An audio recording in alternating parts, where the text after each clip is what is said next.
Good morning, student. I am Rajan Jha, Assistant Professor, Marwari college Ranchi. यह video PG semester 4 के students के लिए है। इंडियन इकोनॉमिक्स का एक यूनिट है, role of service sector in Indian economy. इस वीडियो में हम देखेंगे कि सर्विस सेक्टर किस तरीके से इंडियन इकोनॉमी में अपना रोल प्ले करता है और एक कितना इम्पॉर्टेंट है हमारे इकोनॉमी के लिए।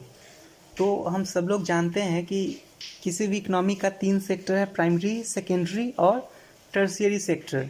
तो टर्शियरी सेक्टर को ही हम लोग यहाँ पे सर्विस सेक्टर के नाम से जानते हैं।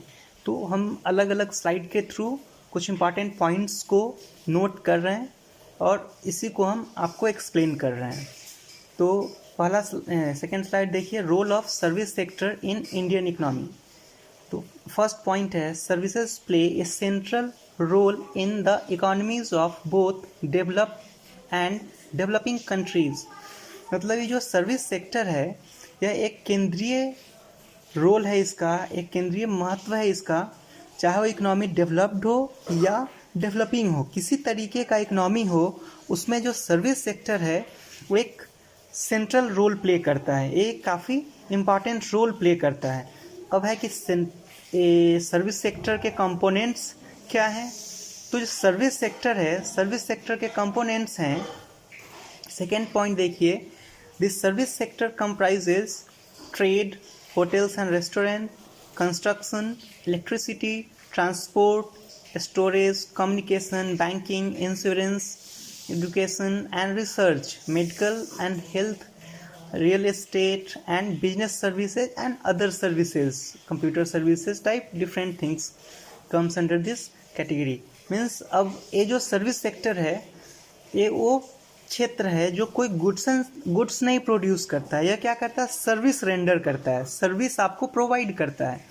तो उसमें आप देखेंगे जो व्यापार है, जो ट्रेड है, जो होटल्स है, जो रेस्टोरेंट है, कंस्ट्रक्शन वर्क जो होता है, इलेक्ट्रिसिटी जनरेशन है, ट्रांसपोर्टेशन है, स्टोरेज है, जो कम्युनिकेशन है, बैंकिंग है, इंश्योरेंस है, एजुकेशन है, रिसर्च, मेडिकल सेक्टर है, हेल्थ, मेडिकल में जो हेल्थ सेक्टर है, फिर रियल एस्टेट है, ये सब क्या है, सर्विस प्रोवाइड करने वाले सेक्टर्स हैं। ये सब क्या है, ये सब सर्विस प्रोवाइड करती है सबको, जो भी लोग हैं उनको इस तरह की सर्विस का रिक्वायरमेंट है।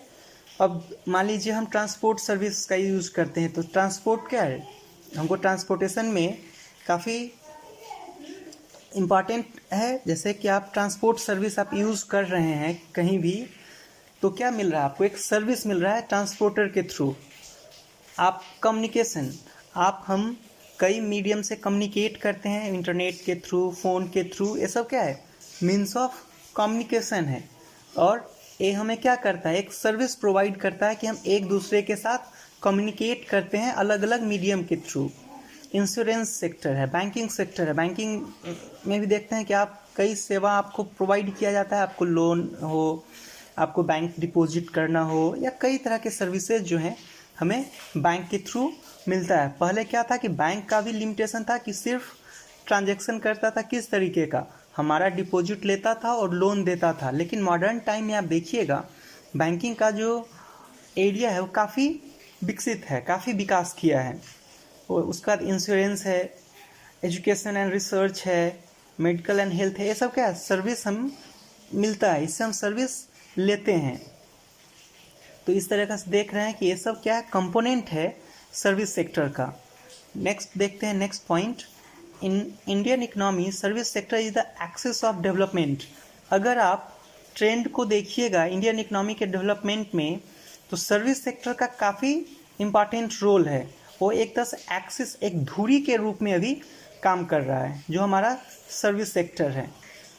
और एक कंटिन्यूसली जो इम्पॉर्टेंस है सर्विस सेक्टर का, वो इंडियन इकोनॉमी में वो ग्रोथ कर रहा है, उसका जो ट्रेंड है वो इंक्रीजिंग ट्रेंड है, जो कंटिन्यूसली सर्विस सेक्टर हमारी इकोनॉमी में बढ़ते जा रहा है, उसका कंट्रीब्यूशन बढ़ते जा रहा है।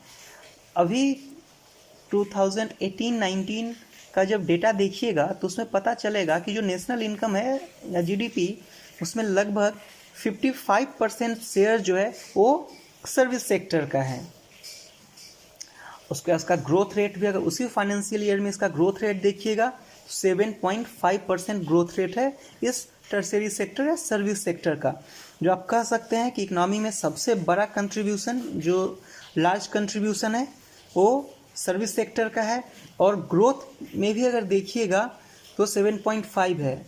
अभी हालांकि इकोनॉमी का ग्रोथ रेट डाउन हो रहा है, फिर भी सबसे हाईएस्ट जो ग्रोथ है प्राइमरी, सेकेंडरी और टर्शियरी का, उसमें टर्शियरी सेक्टर का ही है। अभी तीनों सेक्टर में मात्र सर्विस सेक्टर है जो पिछले एक दशक में डबल डिजिट में भी ग्रोथ किया है। और इंडियन इकोनॉमी का जो हाई ग्रोथ रेट रहा है बीच के समय में, उसमें सर्विस सेक्टर का बहुत बड़ा कंट्रीब्यूशन था, क्योंकि यह डबल डिजिट में ग्रोथ कर रहा था। तो अब हम नेक्स्ट स्लाइड में आपको सर्विस सेक्टर से रिलेटेड कुछ डेटा है उसको हम देखते हैं, जिसकी चर्चा हम किए हैं इससे पहले वाले स्लाइड में। उसी को कुछ डेटा के थ्रू हम यहाँ पे आपको दिखा रहे हैं कि शेयर क्या है उसका। तो यहाँ पे हम एडवांस एस्टिमेट दिखा रहे हैं, फर्स्ट एडवांस एस्टिमेट 2019-20 का, जो टोटल सर्विस सेक्टर का क्या कंट्रीब्यूशन है हमारे ग्रॉस वैल्यू एडेड में, या उसको आप रफली आप उसको जीडीपी में समझ के चलिए। तो टोटल सर्विस का है 55.3। अब ये जो सर्विस सेक्टर है उसमें कई दूसरे हैं जो सब सेक्टर्स हैं, उसको देखिए। तो उसमें 3 कैटेगरी में इसने डिवाइड किया है, trade, hotels, transport, services related to broadcasting. इसका कंट्रीब्यूशन 18.3% है। इसी तरह से financial, real estate and professional services का कंट्रीब्यूशन 21.3% है। Public administration, defence and other services जो है उसका कंट्रीब्यूशन इसमें 15.6% है। और इसके अलावा और भी सेक्टर है जिसका कंट्रीब्यूशन यहाँ पे हम देखते हैं। अब इसको अगर इसका ग्रोथ देखिएगा तो आप देख रहे हैं कि 2017-18 में टोटल सर्विस सेक्टर का ग्रोथ कितना था, 8.1, जो घट के 2018-19 में 7.5 हो गया, और डिक्लाइन किया 2019-20 में 6.9 हो गया। एक्सपेक्टेड है, फर्स्ट एडवांस एस्टिमेट है। इसी तरीके से अगर आप दूसरे सेक्टर को भी देखिएगा तो सब में अभी पिछले 2-3 साल में 8 डिक्लाइन कर रहा है, चूँकि हमारा इकोनॉमी ही डिक्लाइन कर रहा है, तो सबका जो कंट्रीब्यूशन है वो कम होते जा रहा है। तो ये आपको एक फिगर है जिसके थ्रू आप देख सकते हैं कि सर्विस सेक्टर का जो मेजर कंपोनेंट है उसका शेयर और उसका ग्रोथ किस तरीके से हो रहा है। नेक्स्ट स्लाइड में आप देखिएगा इम्पॉर्टेंस ऑफ सर्विस सेक्टर। तो अब सर्विस सेक्टर का क्या इम्पॉर्टेंस है, नेक्स्ट 2 स्लाइड में हम उसी को देखेंगे। तो एम्प्लॉयमेंट जनरेशन, अब एम्प्लॉयमेंट में क्या है कि सबसे ज़्यादा एम्प्लॉयमेंट इंडियन इकोनॉमी में जो प्रोवाइड कर रहा है वो प्राइमरी सेक्टर कर रहा है। और प्राइमरी सेक्टर के बाद जो सबसे ज़्यादा एम्प्लॉयमेंट है वो आपका सर्विस सेक्टर में है। सर्विस सेक्टर जो है सेकेंड पोजीशन पे है वो एम्प्लॉयमेंट देने में। तो आप क्या देखेंगे कि जब इकोनॉमी ग्रो करता है तो एम्प्लॉयमेंट शेयर जो प्राइमरी सेक्टर में ज़्यादा होता है और सेकेंडरी फिर टर्शरी में होता है। टर्शरी में धीरे धीरे बढ़ेगा, जैसे जैसे इकोनॉमी डेवलप करेगा प्राइमरी सेक्टर से सेकेंडरी से टर्शियरी की ओर मूव करेगा, मतलब सर्विस सेक्टर की ओर एम्प्लॉयमेंट बढ़ने लगेगा। तो वो एक साइन होता है कि इकोनॉमी जो है कंटिन्यूसली डेवलप कर रहा है।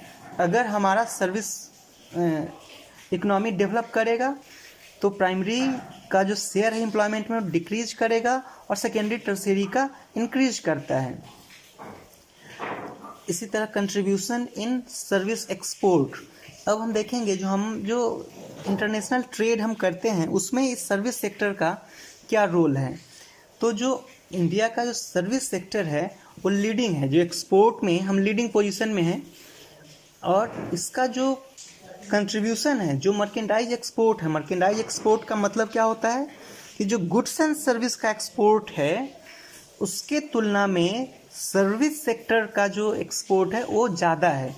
और अगर आप ट्रेड, हम आगे आपको दिखाएंगे नेक्स्ट स्लाइड में, इसके 6 स्लाइड में देखिएगा, वहाँ कुछ डेटा भी है जो दिखाता है कि जो हमारा सर्विस जो ट्रेड बैलेंस है सर्विस का वो पॉजिटिव है, वो हमेशा हमारा पॉजिटिव रहता है। खास करके 1991 के बाद से या जब से हम धीरे धीरे अपना इकोनॉमी को डेवलप किए हैं, आईटी इनेबल सर्विस हमारा इंक्रीज किया, सॉफ्टवेयर वगैरह सर्विस इंक्रीज किया, हमारा बैंकिंग इंश्योरेंस वगैरह जब इम्प्रूव किया ना, ट्रैवलिंग टूरिज्म डेवलप किया, तो सर्विस का जो बैलेंस है, सर्विस सेक्टर का जो बैलेंस है वो इंडिया का पॉजिटिव है।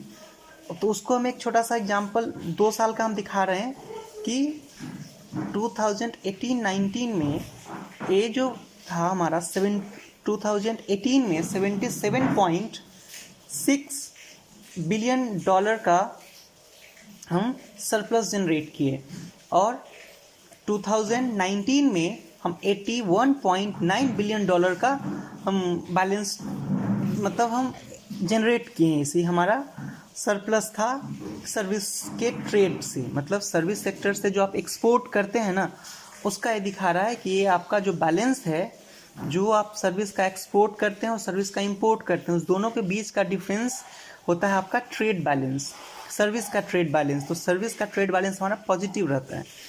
इसके अपोजिट क्या होता है, जो मर्केंडाइज ट्रेड है उसमें हम लोग के साथ हमेशा से नेगेटिव रहता है। बैलेंस ऑफ ट्रेड में जब आप पढ़िएगा या आप पढ़े हैं तो उसमें देखिएगा कि इंडिया का जो बैलेंस ऑफ ट्रेड है वो फेवरेबल नहीं रहता है, हमेशा अनफेवरेबल है, इंडिया वो नेगेटिव में रहता है। और टोटल जो बैलेंस ऑफ पेमेंट है हमारा, उसको अगर कुछ हद तक जो बैलेंस करता है या उसमें हम बहुत ज़्यादा डेफिसिट में हम नहीं जाते हैं, उसका कारण है हमारा यही सर्विस सेक्टर का एक्सपोर्ट और इसका बेटर कंट्रीब्यूशन। नेक्स्ट में देखिए कि India service sector export growth was 6.4% इन 2018-19, मतलब 18-19 में जो एक्सपोर्ट का ग्रोथ था सर्विस सेक्टर का वो 6.4% रहा। ठीक है, अब इसमें जब इनफ्लो की बात कीजिएगा, एफडीआई का जो इनफ्लो होता है हमारे यहाँ, उसमें क्या होता है, एक बड़ा हिस्सा जो है वो हमारा सर्विस सेक्टर में होता है, मतलब 2/3 जो हमारा एफडीआई इंडिया में हो रहा है वो सर्विस सेक्टर में वो जा रहा है, उसका कंट्रीब्यूशन है। इसी तरह से नेक्स्ट पॉइंट देखिएगा कि जो सर्विस सेक्टर है, लगभग 33 स्टेट और यूनियन टेरिटरीज में लगभग 15 ऐसे स्टेट और यूनियन टेरिटरीज है जिसका GSDP, gross state domestic product जो है वो 50% से अबव है। मतलब सर्विस सेक्टर का जो कंट्रीब्यूशन है 15 स्टेट्स में वो 50% से अधिक है। ठीक है, नेक्स्ट स्लाइड में हम इसी इम्पोर्टेंस को आगे देखते हैं। Growth of IT and ITs, मतलब जो इंफॉर्मेशन टेक्नोलॉजी है या आईटी इनेबल सर्विसेज है, ये आपका जो सर्विस सेक्टर का एक कंपोनेंट है, ये हमें काफ़ी हेल्प कर रहा है इकोनॉमी के शेयर को बढ़ाने में, इकोनॉमी में जो जीडीपी शेयर है वो बढ़ाने में, एम्प्लॉयमेंट में, एक्सपोर्ट में। पहले भी बताएं कि हम जो एक्सपोर्ट कर रहे हैं सर्विस का, उसमें सबसे बड़ा रोल किसका हम देख रहे हैं, आईटी सेक्टर का। आईटी सेक्टर का काफ़ी कंट्रीब्यूशन है जो हम सॉफ्टवेयर और आईटी इनेबल सर्विसेज का एक्सपोर्ट जो हम वर्ल्ड के दूसरे देशों को कर रहे हैं ना, पूरे वर्ल्ड को हम कर रहे हैं, उसमें हमारा ये सर्विस सेक्टर का जो ग्रोथ हो रहा है इस आईटी का और आईटी से रिलेटेड सर्विसेज का, उसका कंट्रीब्यूशन डायरेक्ट कहाँ मिल रहा है, जीडीपी के शेयर में इंक्रीज कर रहा है।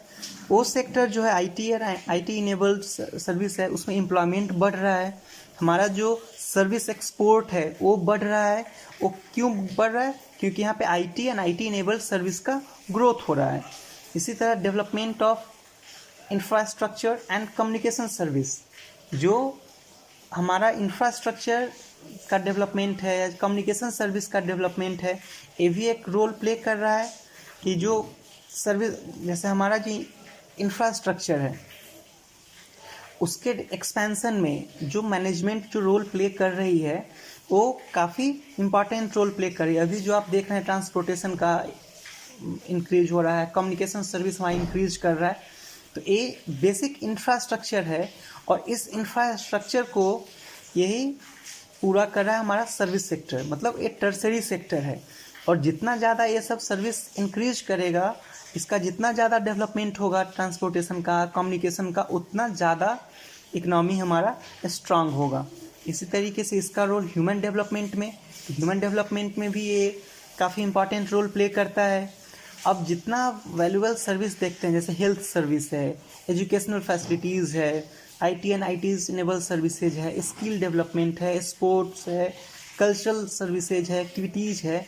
ये सब किसका पार्ट है? ये सब सर्विस सेक्टर का पार्ट है और ये सब उसका सब सेक्टर है जो इस डेवलपमेंट को दिखाता है कि किस तरीके से ये जो सर्विस सेक्टर है ह्यूमन डेवलपमेंट में रोल प्ले कर रहा है, किस तरीके से सर्विस सेक्टर इंफ्रास्ट्रक्चर कम्युनिकेशन में रोल प्ले कर रहा है, किस तरह से service sector IT and IT enable service के ग्रोथ के लिए रिस्पॉन्सिबल है। ये सब क्या है? इम्पॉर्टेंस है सर्विस सेक्टर का। नेक्स्ट स्लाइड में कुछ डेटा है इन्हीं सेक्टर से रिलेटेड। इस टेबल को देखिएगा, जो सर्विस एक्सपोर्ट है उसके कुछ कंपोनेंट्स को हम लिए हैं। उस कंपोनेंट्स में ट्रैवल का क्या शेयर है, ट्रांसपोर्टेशन का क्या शेयर है, फाइनेंशियल सर्विस का क्या शेयर है, कम्युनिकेशन का शेयर है और टोटल एक्सपोर्ट का जो कितना वैल्यू का हम एक्सपोर्ट कर रहे हैं उसका क्या ग्रोथ है, उसको हम इस टेबल के थ्रू आपको दिखाए हैं। आप इसमें सारे कंपोनेंट्स को देखिएगा। हम एक कंपेयर दिखाए हैं 2008-9 में क्या शेयर था इन सब सेक्टर का और 2018-19 में, मतलब 10 साल में जो चेंज हुआ है उसको हम दिखाए हैं। नेक्स्ट में फिर आप देखिएगा कि दो कंसेक्यूटिव फाइनेंशियल ईयर में कितना वैल्यू का हम एक्सपोर्ट किए हैं travel, transportation, financial service, communication में, और क्या दोनों कंसेक्यूटिव फाइनेंशियल ईयर में दोनों का ग्रोथ क्या था, इसको हम इस टेबल के माध्यम से आपको दिखाए हैं। इसी में जो कंपोनेंट्स हैं, जो इम्पॉर्टेंट कंपोनेंट्स हैं जो हमें देखना है, जैसे banking, insurance, transport and communication, hotel and restaurants. तो बैंकिंग को एक एक देखिए। जो बैंकिंग है, जैसे जैसे हमारा प्राइमरी सेक्टर और सेकेंडरी सेक्टर ग्रो करेगा तो वहाँ पे फाइनेंशियल इंस्ट्रूमेंट की बहुत ज़रूरत पड़ेगी, बैंकिंग सर्विसेज की बहुत ज़रूरत पड़ेगी, क्योंकि जब वॉल्यूम ऑफ ट्रेड आपका बड़ा होता है तो जैसे जैसे वॉल्यूम ऑफ ट्रेड ट्रांजैक्शन बढ़ता है वैसे वैसे हमें क्या है, ज़्यादा से ज़्यादा बैंकिंग सर्विस की ज़रूरत पड़ती है। तो जैसे जैसे प्राइमरी सेक्टर डेवलप करेगा, सेकेंडरी सेक्टर डेवलप करेगा, वैसे वैसे क्या होगा, हमारा बैंकिंग सेक्टर की भी ज़रूरत पड़ेगी और एक टर्शियरी सेक्टर का पार्ट है। तो बैंकिंग सेक्टर जब जितना ज़्यादा डेवलपमेंट करेगा तो उसका बेनिफिट प्राइमरी और सेकेंडरी सेक्टर को होगा, उतना आसानी होगा दोनों के बीच ट्रांजैक्शन करने में, दोनों के बीच ट्रेड में ये हेल्प करेगा हमारा बैंकिंग सेक्टर। देखने को अब देखिएगा, जब हमारा बैंकिंग सेक्टर नेशनलाइजेशन हुआ बैंक्स का, उसके बाद फिर सेकेंड फेज नेशनलाइजेशन हुआ, फिर जब 1991 में इकोनॉमी को रिफॉर्म किया गया, उसके बाद से लगातार हमारा बैंकिंग सेक्टर जो है वो कंटिन्यूसली डेवलप कर रहा है। हमारा बैंकिंग सेक्टर का जो बेस है, जो स्ट्रॉन्ग बेस पे है हमारा फाइनेंशियल सर्विस बैंकिंग और हमारा बैंकिंग सर्विस, जिसका रिजल्ट क्या है कि भले ही कितना वर्ल्ड में रिसेशन टाइम टू टाइम आया, लेकिन हमारा बैंकिंग सेक्टर के स्ट्रिक्ट रूल्स एंड रेगुलेशन के कारण उसका इम्पैक्ट हमारे इकोनॉमी पे कम पड़ा, बैंकिंग सेक्टर के हेल्थ पे उसका असर कम हुआ। तो बैंकिंग सेक्टर की कंटिन्यूसली ग्रो कर रहा है। उसके बाद नेक्स्ट है इंश्योरेंस। पहले क्या था कि इंश्योरेंस का बहुत ज़्यादा इम्पोर्टेंस नहीं था, लेकिन रिसेंट टाइम में देखने को मिला है कि कई गुना ज़्यादा इंश्योरेंस प्रोडक्ट्स का डिमांड बढ़ा है, चाहे एंटरप्रेन्योर साइड से हो या कॉमन लोगों के द्वारा हो, जो सामान्य जो जनरल पब्लिक है उनके द्वारा है, वो काफ़ी ज़्यादा अवेयर हो गए हैं इंश्योरेंस के प्रति। उनको है कि जहाँ जो इंश्योरेंस होना चाहिए, जो उनको लगता है कि इंश्योर करना चाहिए, उसको कराते हैं। जो उनके नज़र में काफ़ी वैल्यूएबल है उसका इंश्योरेंस कराने पे फोकस किया जा रहा है। अब क्या है ना, लोग रिस्क को अवॉइड करते हैं, बहुत ज़्यादा रिस्क लेना प्रेफर नहीं करते हैं। और रिस्क क्या है, उनका बिजनेस का, कि अपना जो बिजनेस है उसका वो इंश्योरेंस करा के रखते हैं, जो बिल्डिंग है उसका इंश्योरेंस करा के रखते हैं, हेल्थ का इंश्योरेंस करा के लोग रखते हैं, व्हीकल्स का इंश्योरेंस कराते हैं, अपने ट्रैवल का इंश्योरेंस, अगर वो कहीं ट्रैवलिंग कर रहे हैं तो उसका इंश्योरेंस कराते हैं, लाइफ इंश्योरेंस वगैरह कर रहे हैं। तो ये इंश्योरेंस सेक्टर जो है, अगर आप पूरे बैंकिंग फाइनेंशियल सेक्टर में देखिएगा तो इंश्योरेंस सेक्टर का ग्रोथ काफ़ी ज़्यादा हुआ है लास्ट एक डिकेड में। ये काफ़ी तेज़ी से डेवलप करने वाला, काफ़ी अच्छा परफॉर्मेंस रहा है हमारा इंश्योरेंस सेक्टर का। नेक्स्ट है ट्रांसपोर्ट एंड कम्युनिकेशन। तो देखिए, बैंकिंग के बाद जो सबसे इम्पॉर्टेंट सेक्टर है वो एक आपका ट्रांसपोर्ट एंड कम्युनिकेशन। आप कह सकते हैं कि एक बैकबोन है। ट्रांसपोर्ट एंड कम्युनिकेशन जो एक तरह से बैकबोन के रूप में काम करता है और एक ब्रिज के रूप में काम करता है प्राइमरी सेकेंडरी और पूरे इकोनॉमी का जो व्हील है, जो चक्का है, आप कह सकते हैं कि ट्रांसपोर्ट एंड कम्युनिकेशन पे डिपेंड करता है। अब एक दूसरे को कनेक्ट करने का काम है प्राइमरी सेक्टर से सेकेंडरी को, सेकेंडरी से प्राइमरी को। तो इसका जो एक्सेस है वो यही ट्रांसपोर्ट एंड कम्युनिकेशन सेक्टर है। जैसे जैसे मॉडर्न इकोनॉमी जो है नए समय में जितना तेज़ी से ग्रो कर रहा है, जितना हमारा इकोनॉमी एक दूसरे देश के साथ मिक्स होते जा रहा है, जितना बड़ा होते जा रहा है इकोनॉमी ना, वैसे वैसे हमारा ट्रांसपोर्ट और कम्युनिकेशन का रिक्वायरमेंट भी बढ़ते जा रहा है। अब आप एक कह सकते हैं कि कोई भी सेक्टर हो, प्राइमरी हो, सेकेंडरी हो, वो डेवलप नहीं कर सकता है जब तक ट्रांसपोर्ट एंड कम्युनिकेशन सर्विस का डेवलपमेंट नहीं होगा। नेक्स्ट है होटल्स एंड रेस्टोरेंट्स। जैसे जैसे ट्रेड बढ़ेगा, अब देखिए होटल्स एंड रेस्टोरेंट का जो सर्विस है डिमांड ड्रिवन है, एक डिमांड इसका डिराइव्ड है। जैसे क्योंकि देखिए जैसे ट्रेड बढ़ेगा, ट्रांसपोर्टेशन बढ़ेगा और दूसरे सर्विस सेक्टर इंक्रीज करेंगे, ट्रैवल लोगों का बढ़ेगा, टूरिज्म का सेक्टर हमारा इंक्रीज करेगा, बहुत ज़्यादा मात्रा में हमारे यहाँ टूरिस्ट आने लगेंगे, या तो इसका नतीजा क्या होगा कि उस सब जगहों पे होटल्स का, रेस्टोरेंट्स का डिमांड बढ़ेगा और जितना इसका डिमांड बढ़ेगा उतना आपकी इकनॉमी को बेनिफिट मिलेगा। इसलिए इस सेक्टर का भी, होटल्स एंड रेस्टोरेंट सेक्टर का भी जो डेवलपमेंट है वो काफ़ी तेज़ी से बढ़ रहा है, इसका भी एक इंक्रीजिंग ट्रेंड है। और जैसे जैसे हम बता दिए आपको कि primary sector, secondary sector develop करे, ये सब डेवलप करते जाएगा। अब लास्ट में एक कंक्लूजन है कि जो आपका टर्सरी सेक्टर है, जिसको हम सर्विस सेक्टर कर रहे हैं, ये एक ब्रिज का काम कर रहा है, एक कनेक्टिंग ब्रिज है, किसमें, प्राइमरी और सेकेंडरी सेक्टर में। आप इसको कह सकते हैं कि सिर्फ ब्रिज का ही काम नहीं कर रहा है, प्राइमरी सेक्टर और सेकेंडरी सेक्टर का बूस्ट करने का भी काम कर रहा है। उसके डेवलपमेंट में एक काफ़ी बेटर और काफ़ी बड़ा कंट्रीब्यूशन जो है सो सर्विस सेक्टर से है। तो दूसरी तरफ आप ये भी देखते हैं कि जो सर्विस सेक्टर का डेवलपमेंट है वो भी प्राइमरी सेक्टर और सेकेंडरी सेक्टर के डेवलपमेंट पे डिपेंड करता है कि जितना ज़्यादा आपका प्राइमरी और सेकेंडरी सेक्टर डेवलप करता है उतना ही अधिक आपका टर्सरी सेक्टर या सर्विस सेक्टर है वो डेवलप करता है। इस तरीके से आप देखें हैं कि क्या रोल है इंडियन इकनॉमी में सर्विस सेक्टर का, किस तरीके से इकनॉमी के डेवलपमेंट में ये इम्पॉर्टेंट रोल प्ले करता है, किस तरह से इन फ्यूचर ये सेक्टर काफ़ी तेज़ी से ग्रो करेगा और आपका इकनॉमी का जो एक्सिस है, जो बेस है, वो धीरे धीरे सर्विस सेक्टर बनेगा। क्योंकि इसका कंट्रीब्यूशन काफ़ी ज़्यादा है, इसके ग्रो करने का संभावना बहुत ज़्यादा है। तो ये आपका था role of service sector in Indian economy. Thank you.